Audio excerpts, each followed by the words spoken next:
Says you're live. Says we're live. Says.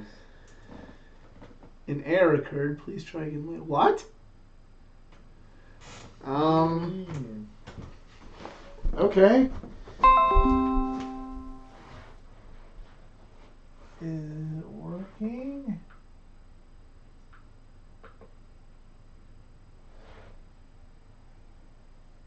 Oh, I see a picture on. Are we working? Seems like Okay, well. I mean, I think it caught you diving down to look at the computer. Yeah, probably. that's great. That's a good way to start. Of course. Oh, shit now. So it seems like we're live. So, Unless are we live? the Elite Era Network says you're live. We're live. Okay, it says we're not live on the actual computer, so yay technology and thanks for coming easy. Oh, you know what, the way shit's going today, that's perfect. That's fun. You know. Watch me doing a fucking suicide dive down there with my fucking ass hanging out probably. The camera's way up here, but sure. I mean. That's the advantage of this nice thing. So Elite Era, Easy's in here. And he'll have a lot to say later as well as us, but we'll get to that later. Hello everyone, if you're just joining us, this is the Just Two Marks Wrestling Recap Show. I'm the Athletic Geek, joined once again by Jedi Jason Kruger. Jedi and I have been wrestling fans for years, we've been watching wrestling for years, and we love wrestling, we love talking wrestling, we love sharing our love and talking of professional wrestling with you, the fans. But at the end of the day, our opinions carry no more weight than any other fan out there. We're not insiders. We try to avoid using insider terms because we're not wrestlers, we're not insiders. At the end of the day, we are just two marks. It's still real to us, damn it. Well, kind of. I mean. What isn't real, what isn't real at all, what's actually pretty poor, is Bray Wyatt. And, we'll get to that. But first, talk about everything else that happened on Raw. Jedi, you're going to man the control pod on that today, if you please. The first thing that tickled me to death is they advertised the two triple threat matches to happen later in the night and then shot a segment to explain why they were having the two triple threat matches like they hadn't already set them up. That was funny. It amused the heck out of me anyway. Triple H came out for no reason whatsoever to say, hey, Seth Rollins, you're awesome. You're the Universal Champion now. And then literally everyone and their mother came out to challenge AJ for the title. Oh, let's see. You mean challenge Rollins for the title, not AJ. Ah, sorry. AJ. Spoiler alert! So we'll just say AJ Styles was one of the ones that came out. Samoa Joe, The Miz, Drew McIntyre, Baron Corbin. I know I missed somebody. Rey Mysterio, AJ Styles, Samoa Joe, Baron Corbin, Drew McIntyre, and The Miz. Yep, alright, got them all. So pretty much everybody. So, yeah, 6 whole people coming out there. So, of course, we had a fatal 6-way, not quite. 2 triple threats, and the winner of that, of each one, would be the main event. And that would be the number 1 contender. Apropos of nothing, do you think we need to bring the camera down? I don't know. I mean, that's good. We'll try that.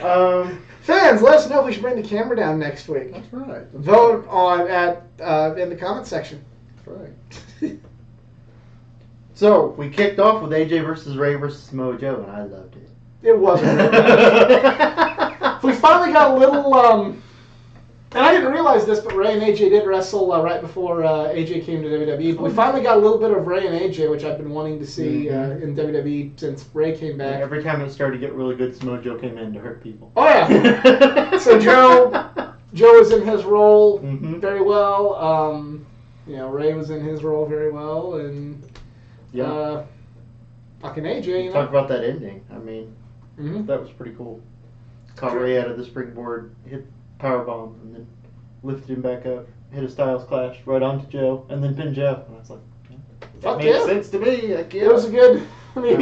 He's one that had the dude just fall around on him. That was a great match. Go out of your way to watch this match if you haven't already. I know some people complain that it seems like Samoa Joe loses a lot, but like that was kind of one of those. Well, yeah, of course he did. I mean, like he got hit by Styles Clash, Rey Mysterio, So Not much to say. The Iconics apparently can't win in singles action.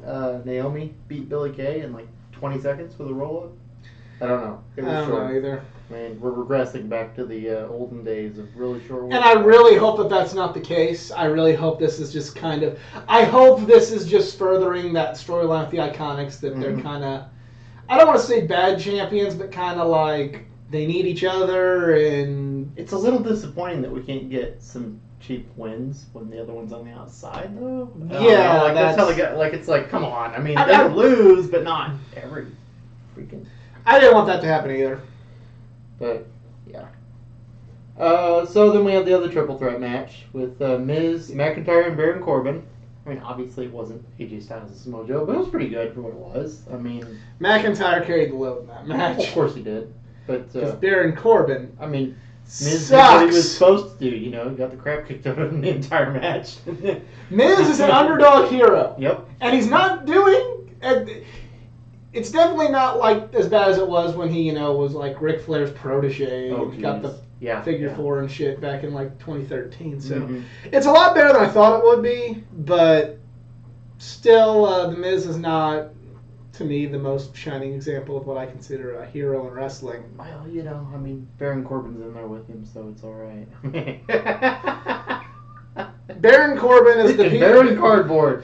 Baron Corbin is the Peter Criss of the WWE. Nobody cares. So naturally, Baron Corbin won, which obviously told me AJ Styles was going to win, or I was going to cry. I was not so sure. I was not so sure about that because, well, we'll get to that later. We'll get to that later. Spoiler alert. I guess I gave that away. Oh well. Sami Zayn continues to tell the fans that how much better it was. I like the vacation pictures, and I was out doing this, and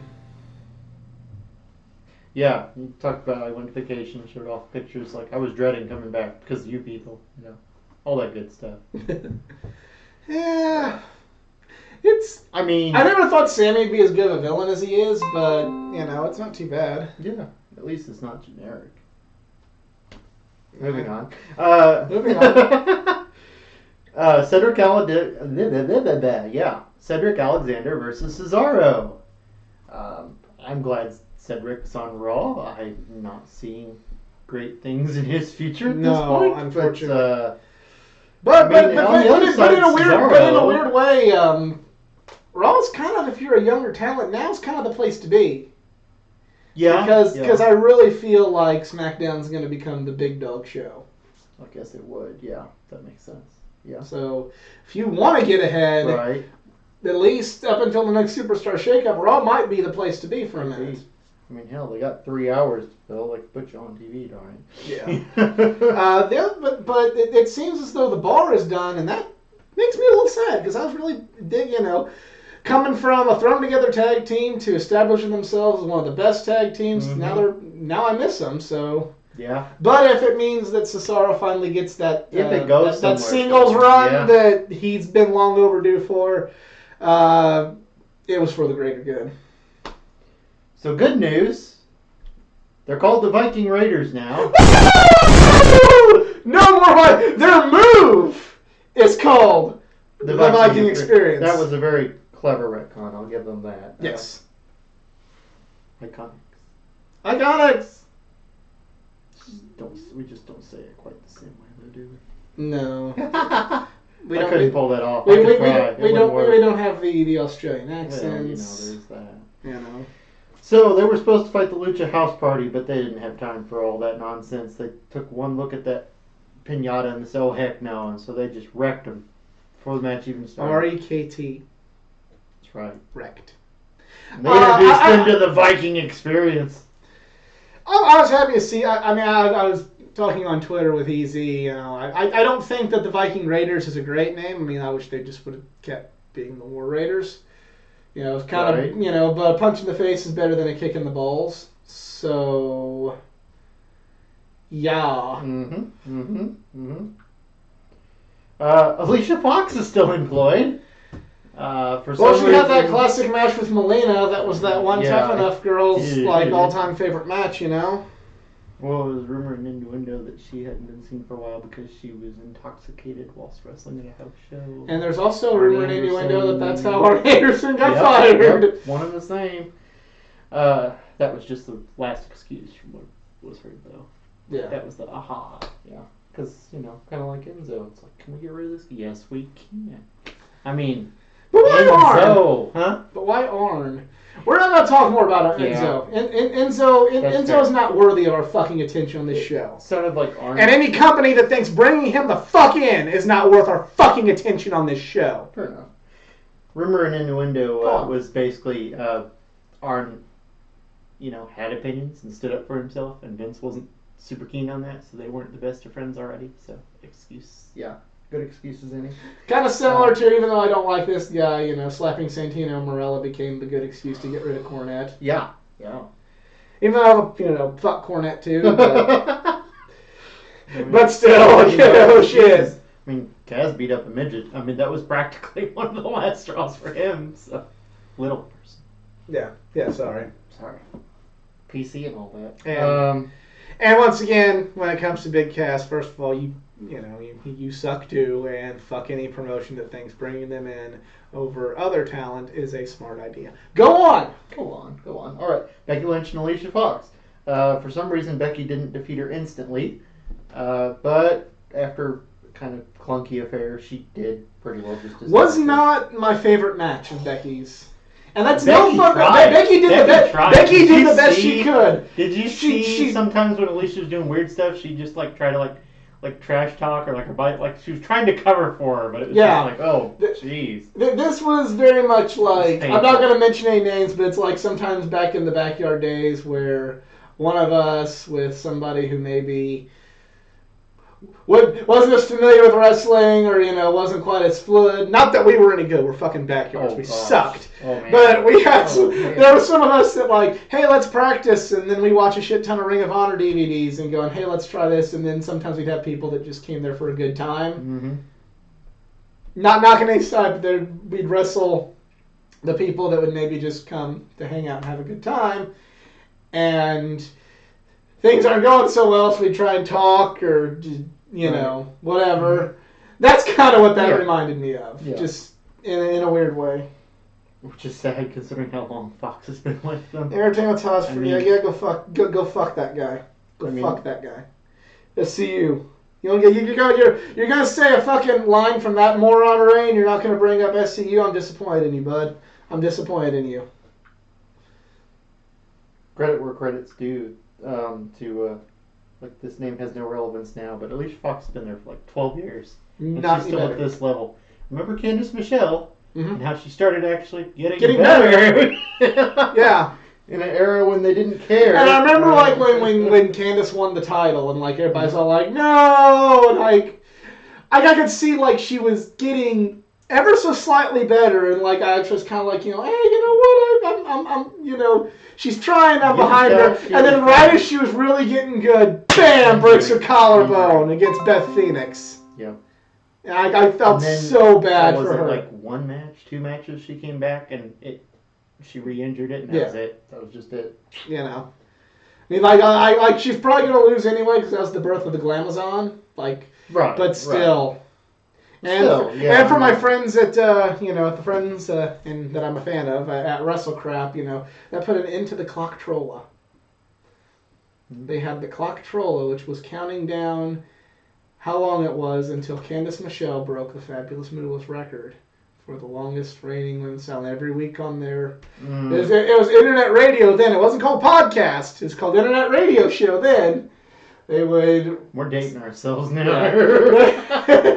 They would say, she's got 10 or however many guys, oh, that's all? Close it in! Right. And it would always make me laugh. Nice. Ricochet versus Robert Roode. Yes. He has a mustache now. He's back to Robert. I honestly thought he was Silas Young for a minute. I thought it was Silas Young, or Rick Rude came back to life. Right. And made me think more Rick Rude. I'm a little torn on this one. On one hand, I'm kind of glad they're making Bobbert, We'll go with Bobbert. A villain, because that's where he's best, as we knew from TNA and NXT. On the other hand, I'm kind of like, couldn't you have gotten somebody maybe it was a good match. Oh, I know where you're going with this. Could you maybe have had him beat somebody that's not kind of like this hot up-and-comer that you got some potential to make some money with? Mm-hmm. I'm not going to say like, oh, Ricochet's fucked. Ricochet has enough talent, he can come back. But, yeah, I agree. Like, why not? They have a lot of people on the roster. Yeah, there's so many people. Why not someone else that could have just taken the loss and then Ricochet wouldn't have to worry about this, unless it's going to lead to maybe a program where maybe Ricochet gets revenge, maybe the pay-per-view, maybe Ricochet beat... I'm not saying 50-50 booking. Not at this one, because it's going to be money in the bank. They're both going to be in it, probably. Yeah. I'm not saying do 50-50 booking, but maybe like Ricochet could cost Rude the briefcase. That's the kind of awkward thing right now. They can establish mini feuds, but it's money in the bank. So other than championship feuds, it's all going to be about... Well, I mean, can have... But here's the thing. Kind of like with Royal Rumble with Naomi and Mandy. You can have those little feuds. It's too fucking soon for Money in the Bank after WrestleMania. The only reason they're doing Money in the Bank now is to try and take things away from Double or Nothing. Money in the Bank needs to be in June to start the road to SummerSlam. But, when you want to screw, but whenever you want to screw over this new upcoming promotion that all your talent, seemingly wants to go to. They're half screwing themselves over too, unless it's just easier because now they don't have to make stories because the ladder matches are coming up. But on the other hand, there's no stories, so it's kind of wrestlers don't get a vacation. The writers get a vacation. That's right, exactly.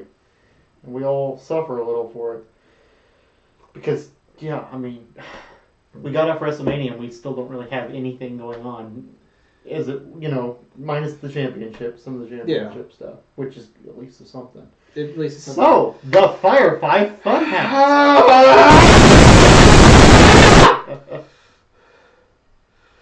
Why? What? This is like a trolling idea that I'm like, I mentioned they make Bray Wyatt become like a children's show host. That I say it's a joke, and they fucking did it! What the actual fuck? I thought I was having a fucking fever dream!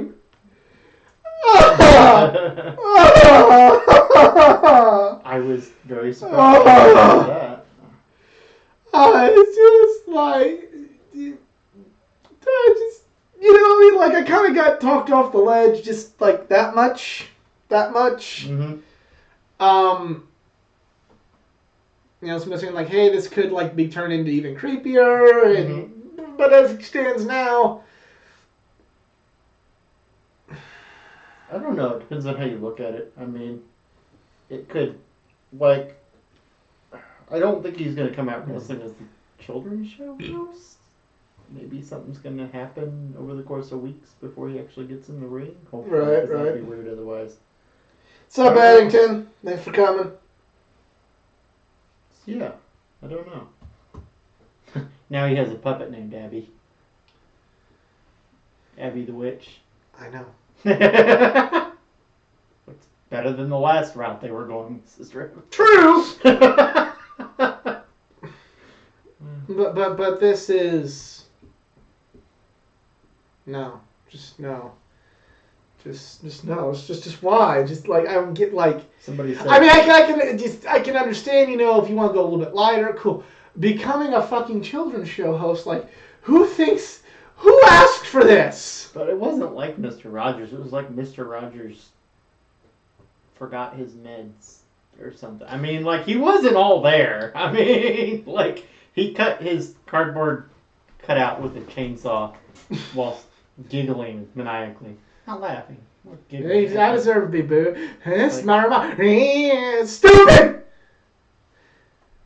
Mention Wrestle Crap. I think good. If this does not have a satisfying payoff, this could be the Gooker Award winner for the fellas over at Wrestle Crap. And the Elite says, for SCU, this is the worst gimmick I've ever seen. Ever. Strong I mean, words. it's up there. I must say, it's up there. Strong words. Jedi and I watched TNA from 2006 to 2010. There was some garbage. I remember Suicide. Who later... The Prince went Justice under, Brotherhood. Super Eric. And the Prince Justice Brotherhood. I guess a little dig at Abyss? Prince Justice there? I don't know. There's Curryman. Well, no, I'll never. Stone Cold Steve Shark Boy. I still have that shirt. And Shark Super Boy Eric 24/7. were like the fucking like Justice League of TNA. Mm-hmm. Yep. It's up there. Well, you know, I mean, Curryman. I love Curryman. I think that's something there was. hot and spicy. There was this. We're going off on a big tangent here, and I actually want to have a short show this week because I'm exhausted. But there was a sketch on Saturday Night Live with like the Japanese office, and at the very end of it, Ricky Gervais comes in and says like, "It's funny because it's racist." And after kind of like observing Curryman, that's kind of where I came with like, "It's funny because it's racist." That's fair. Only other Because thing it's kind of racist. Right. Well, you know. TNA Fire Championship, yes. The only other real thing of note on Raw, Styles versus Corbin in the main event to decide number one. Okay, what I was saying earlier, because Yep. we're here now. I honestly thought Baron Corbin would win because they're like, hey, we just gave him some momentum. He beat Kurt Angle in his retirement match. Good guy versus bad guy at the pay-per-view. You know, hold off on the money AJ right. versus Rollins. Right. Let us sit through Baron Corbin, AJ Rollins at SummerSlam. So Yeah. I'm not complaining because I'd much rather, like, hey, fuck, let's get it. Get it now before we, something happens and we can't get it. But on the flip side, like, even though I don't like Baron Corbin really at all, I would have understood, like, okay, hey, let's, Yeah. get a good first defense under Seth's belt and onward and upward. Excelsior, if you will. I mean, if we had to choose Baron Corbin or AJ Styles to be participant in the Money in the Bank ladder match, That was in St. we Louis. might be getting Baron. That was in St. Louis. And I didn't go. All right, so that was Raw in a nutshell. That was Raw, yes. Wasn't bad. I mean, there was some weird stuff, but man, I'm just a little cut those rose-tinted glasses because the first match was Watch the fun. Watch Bullet Club fight New Day in an underwater prison match for the AEW titles. Well, the Bullet Club wouldn't be allowed in AEW because New Japan, that's a New Japan thing, and I don't think they're going to work with AEW, at least not right away. But yeah, we don't need some Vince Russo underwater prison matches in AEW, so don't put that evil on me, Ricky Bobby. So apparently AAA totally had the Lucha Brothers versus Yes. Young Bucks. Yeah. Yeah, Young Bucks won it was a while back. I watched Being the Elite. This is old news. Sorry. I see. I thought it just happened. I was watching the news thing. Oh, okay, well. Yeah. I don't know nothing. It's all good. He's got kids. Yep. He doesn't have as much time for Being the Elite. All right, so. But I would like to see that happen in a match. Just maybe don't lose the underwater prison stipulation. Man. There should be a Punjabi person. Shut up! Stop! Do you want? No. You know how we got fucking Blue's Clues fucking Bray? We got Sesame Street Bray because of people saying stupid shit and fucking jest. Y'all need to shut up. Y'all need to shut up right now. Speaking of jokes, Roman Reigns is going to be fighting Elias. Money in the Bank. So Shane was mad at Roman for attacking Vince. So he said, my buddy Elias here is going to teach you a lesson, Roman. Yeah. That's how it happened in my head. And so they both beat him up. Finn Balor versus Andrade. Good Again! match. A rematch from last week on Raw, oddly enough, because Andrade's back on SmackDown. And Finn's on SmackDown. I would rather watch Bray Wyatt win King of the Ring than see Bray Wyatt. Yeah! Keep Bray Wyatt King of the Ring! Maybe that's the gimmick overhaul he needs, and King of the Ring Ring's been going nowhere since 2002. And King Bray. Oh no, King Booker was good. King Wyatt. He wants Baron Corbin To win King of the Ring? Yeah. King Corbin? It's like I was gonna say since Brock won it, but yeah, I know. I was saying that the King of the Ring has not been shit since Brock Lesnar won it, but I forgot I did get King Booker. That was pretty kind awesome. of amazing, actually. Yeah. It had no right to be in it. Oh yeah. My favorite sign with his ever. Court, with the court. Finley and good. Regal. That was an underrated stable. I liked it. Like those two could mess you up. We went to that house show. Yeah. And the amount of just booze that Charmel, when she'd get that high pitched, that King, almost ran her out. Like her and Vicky got so much booze when we would go to those shows. It was awesome. Mm-hmm. And it also made for the best sign I ever saw on SmackDown. Aw hell, King. Nice. So Finn Balor beat Andrade this time, unlike last week. Great match. To interfere Great match. Much like the opening triple threat match on Raw. Go out of your way, check this one out. Continuing the iconic streak, Peyton Royce fought Kairi Sane and got defeated in like a minute. Yes, they just. Oh, that happened. At least I still got to see it. An iconic title reign. Iconically ruled short. Yeah. So Chad Gable was going to fight Jinder Mahal, but Lars Sullivan said no. Lars Sullivan. I like how they're kind of. And then R-Truth said, "Hey, I don't like the fact that you beat me up," and Lars said, "I don't care," and beat him up again. There wasn't actually words, but that's what happened. Nutshell. I get that they're wanting to make Lars a monster. Oh, and he killed the Singh brothers, because everybody kills the Singh brothers. Yes. And I'm on board with this, but eventually this is going to have to stop. Like, he's going to have to get in the ring eventually. Well, I mean, Truth came out for the second time. It tends to make me think that's going to be the first. Truth would be a good... get your feet wet with someone who's been in there. Yeah. Truth will get maybe a couple little areas of hope at the pay-per-view, and then Sullivan just kicks his ass. Oh, I figured that'd be a TV thing. Sullivan might be a good, depending on when they want to, start Roman Mania again, at Kofi's expense. Lars would maybe be a good. I'm not saying he beats Kofi. He'd be a good opponent for Kofi for SummerSlam. Yeah, by SummerSlam I can see it. I was gonna say, you gotta do some. And whether or not they want to pull the trigger on Lars at SummerSlam would remain to be seen. But he'd be a good opponent for Kofi because Kofi, could do some crazy stuff with that power. So. Charlotte Flair and Bayley both want the SmackDown Women's Championship, and so they had a match.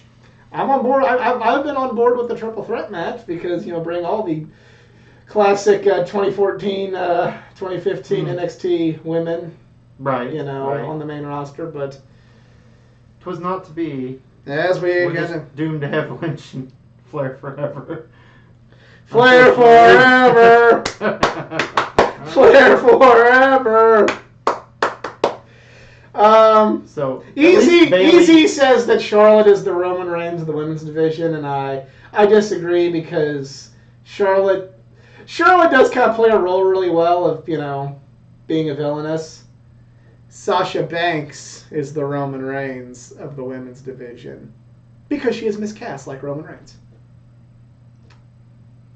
Go on. By the way, the Elite Era Network says, I would rather watch Baron Corbin win King of the Ring than see Bray Wyatt's kids show. That's why I was talking about it earlier. Oh, okay. Yeah, that's where that came from. Wasn't.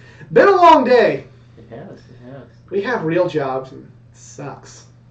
I have two. One of them's called the kids. Man, don't get paid enough. I'm kidding. Alright, so about the pay part. I don't get paid. Alright. For nothing. So, anyway, yeah, Bayley lost, although she took the fight to Charlotte, and so it's Charlotte. And Becky thought she'd clarify for us. Yes, she is fighting Lacey Evans for the Raw title, and defending the SmackDown title against Charlotte in the same night. So, and she'll win both. I feel like she's gonna lose to Charlotte, keep the Raw title, and then just transition to a Raw star because she's dating Seth Rollins.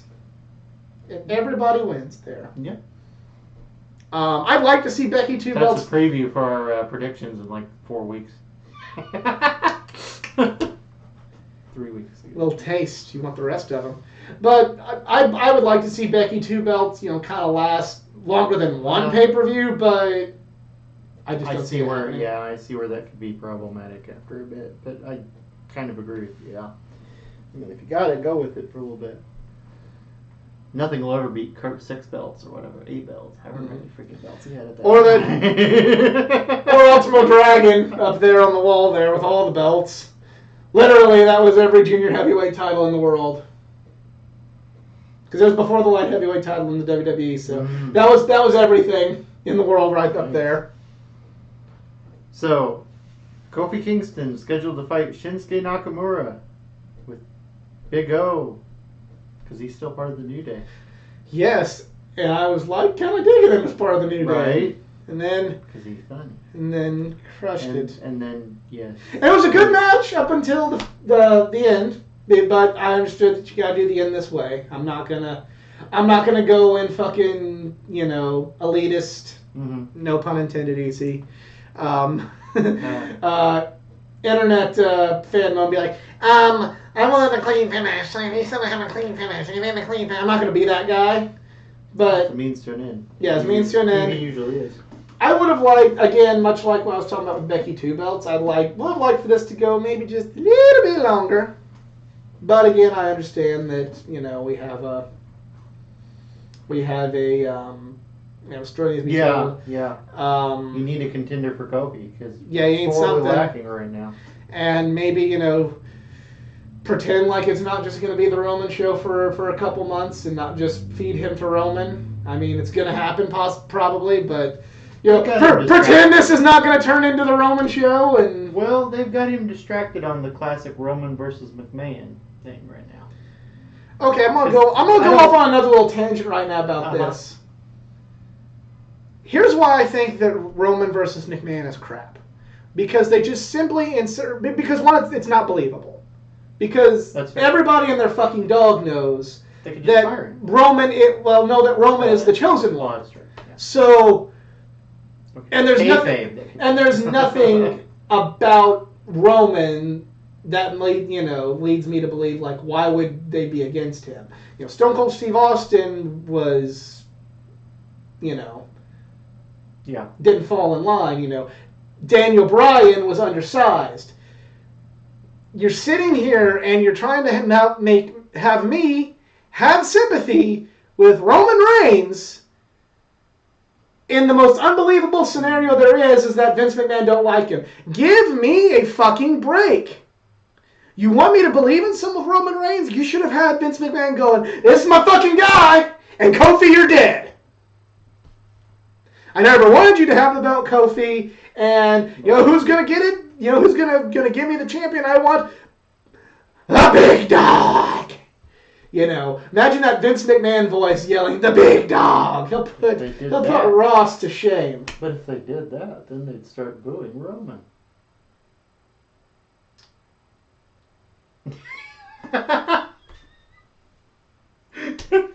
Yeah.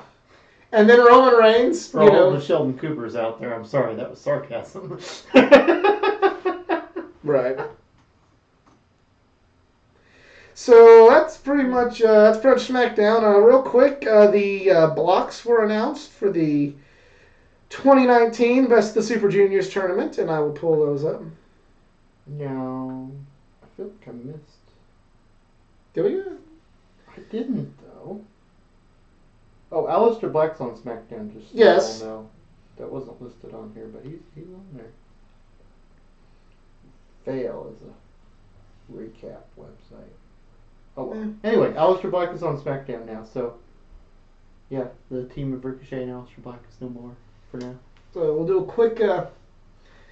real quick analysis of the Best of the Super Juniors tournament. All right. This is the winner. If you're not familiar with the Best of Super Juniors tournament, this is 20 of the top junior heavyweights from around the world competing in a round-robin style tournament. 10 wrestlers in each block. The winner of the Best of the Super Juniors gets an IWGP Junior Heavyweight title shot at Dominion. Mm-hmm. The champion, Dragon Lee, is also in the tournament, and if Dragon Lee were to win, he will choose his challenger for Dominion. Mm-hmm. So we'll. This is the junior heavyweight version of the G1 Climax. The only real difference between the two is I compare it to the Best of the Super Juniors is like the Olympics because they kind of bring people in from other promotions. Oh, okay. For the Best of the Super Juniors tour. The G1 Climax is more like the NFL playoffs because sometimes they bring they bring in outsiders, but for the most part it's New Japan guys, and it's the heavyweight division as well. Right. So we'll go through the competitors. We have Ryusuke Taguchi representing Taguchi, Japan. Yeah, he's a goofy type of guy, but he's still a hell of a wrestler. I don't see him I don't really see him doing. I don't really see him doing well in this tournament. See him maybe playing some spoiler, maybe a few big upsets, that might keep some other bigger names in the tournament from going. But I don't really see Taguchi. But he is a former Best of Super Juniors winner. He won in 2012. Tiger Mask from the unaffiliated New Japan Sekigun will be making his 18th appearance in a row. He actually had a really almost had a Cinderella story last year. He was up near the top before eventually falling late in the tournament. So I don't think he'll have much repeated success this year, but I think he'll get a couple wins at least in his block. Rocky Romero makes his return to the Best of Super Juniors representing Chaos. I think he'll be one of them that's kind of going to finish more towards the bottom of the barrel. Nothing against Rocky, but I just feel like he's kind of, I don't want to say he's a placeholder, but he's going to be kind of brought in to wrestle with some of these newer guys that they're going to be making their debut in the tournament. Gotcha. And lending them a little credibility maybe with a win. Sho, one half of Roppongi 3K representing Chaos. That's his second appearance. Him and his partner Yo, they're not really known for their singles work, right. But unlike the Young Bucks when they were dominating the junior tag division, these guys are trying their luck on their own, at least in singles competition. So be interesting to see what happens. It'll be interesting to see if Sho or Yo have a kind of start making a run and what that could mean for them possibly as singles down the line. I don't think they'll split the team up, but what that may mean as singles down the line for both of them. Will Ospreay, despite my dislike of him and his style, this guy's going to finish towards the top. I think he'll either win or be the finalist. I know he's starting to make his transition towards the heavyweight division. Prince Devitt, Finn Balor won the Best of Super Juniors tournament and then entered the G1 Climax. I don't know if Ospreay's going to win, but I definitely think he's going to have a strong showing in what will probably be his final Best of the Super Juniors tournament. Gotcha. I could see him either looking like he may make the finals and then losing on the last night of block action as kind of his swan song, or making it to the finals and then getting beat. Gotcha. So, Taiji Shimori, who made it to the finals last year, will be participating again this year. He is the former IWGP Junior Heavyweight Champion. He won the belt from the newly signed Kushida at Wrestle Kingdom, and he lost it in a triple threat match at Madison Square Garden. So I think he might be a finalist this year, or at least towards the top, I believe. Right.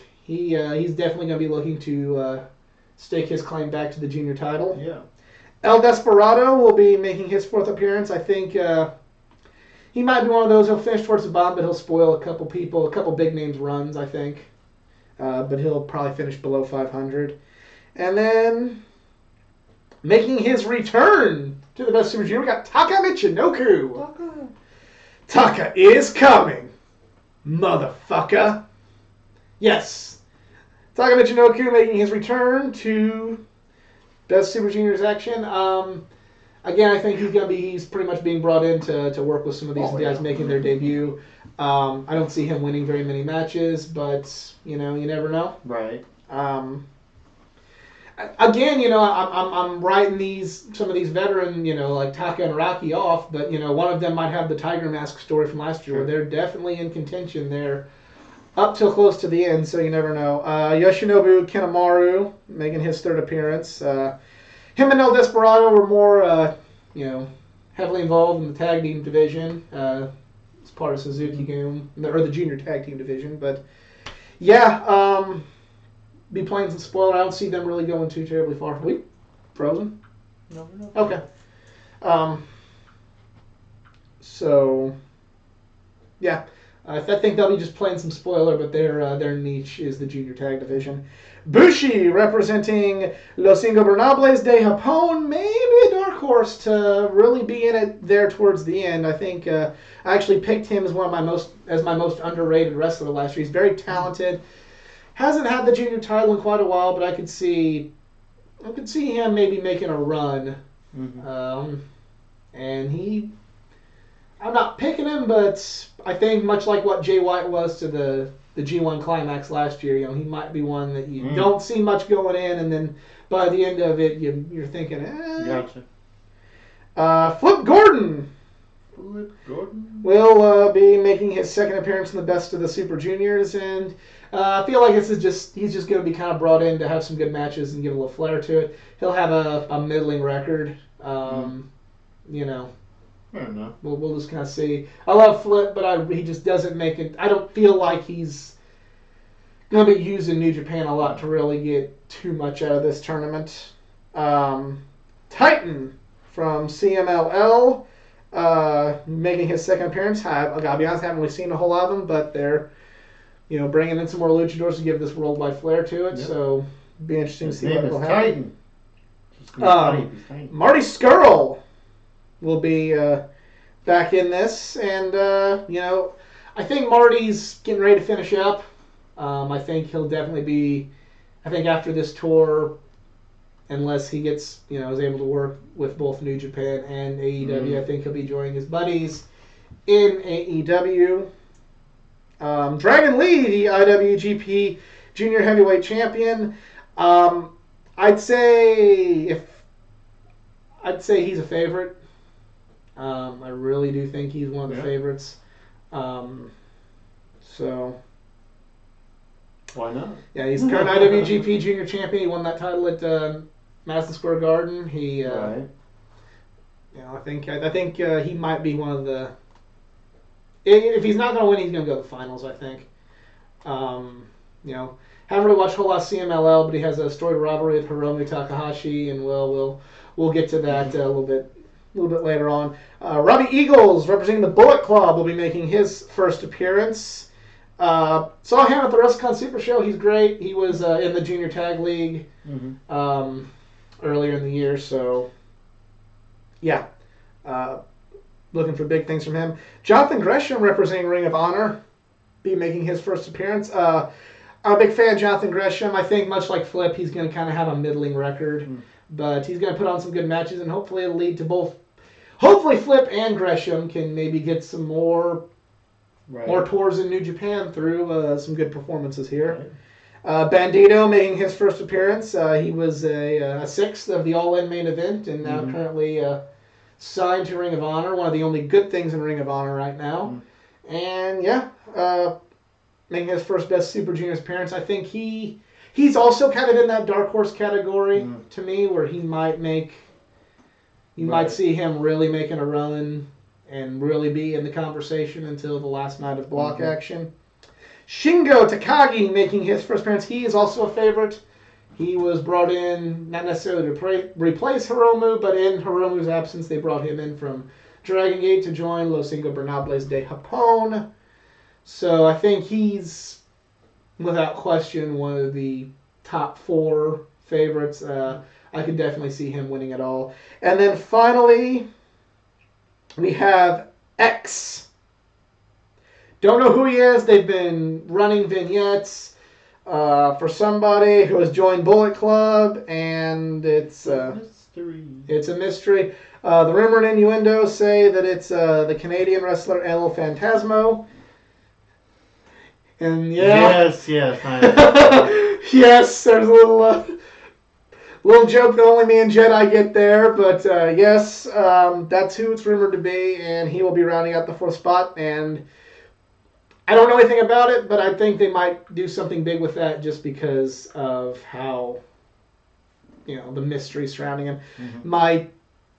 If I were to rank my predictions, my top 4 for who would be winning it, I would probably go with Shingo, Dragon Lee,